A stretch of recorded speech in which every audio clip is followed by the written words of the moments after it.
बंधुकधारी युवकों उन्मत्त कांड युवकों काबू कले स्थानीय लोके। राजनगर गुप्तीघाट निकटरे घटी एभली घटना। दीर्घ समय पर पुलिस घटनास्थल में पहुंची पारि नाही बोली स्थानीय अंचल में उत्तेजना देखा।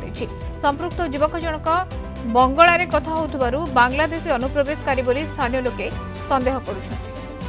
अधिक सूचना नवा दोलगोविंद जेना राजनगर रिपोर्टर जोड़ी होचन फोन लाइन रे। दोलगोविंद, युवक जनक किए तांकर एपर्यंत परिचय मिली पारलानी? देखु कही रखा बर्तमान बड़ खबर राजनगर गुप्ती अंचल में भयर वातावरण सृष्टि होती। जड़े अजणा युवक संदिग्ध युवक बंगला भाषा कथा होउचंती।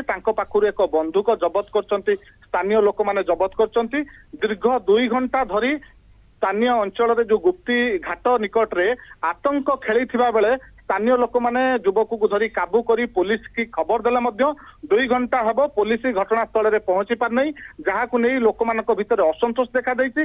कारण मात्र 20 किलोमीटर रास्ता को पुलिस 2 घंटा हम पहुंची न पारिबा युवक पाखरे बंदूक देखा निहाती भाव एक आतंकर माहौल से अंचल में खेली जाइए। जेहेतु बांग्लादेशी अनुप्रवेशकारी बोली संदेह करा जाउची। एते कटकणा सत्ते मेराइन पुलिस अच्छी, राजनगर पुलिस अच्छी, एते कटकणा परे मध्य किपरि बांग्ला अनुप्रवेशकारी अंचल को प्रवेश कले निकट में ब्याग रु बंदूक जबत करुचंती स्थानीय लोक, किंतु पुलिस पाखरे कौन खबर नहीं।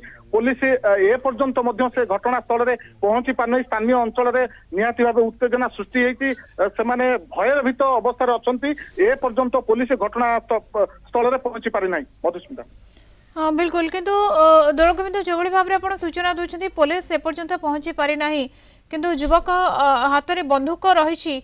वर्तमान स्थिति कौन?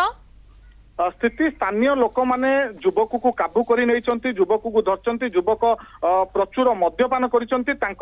मद्यपान करी बंगला भाषा से गाली गुलज करिसंती, आतंक खेलैसंती।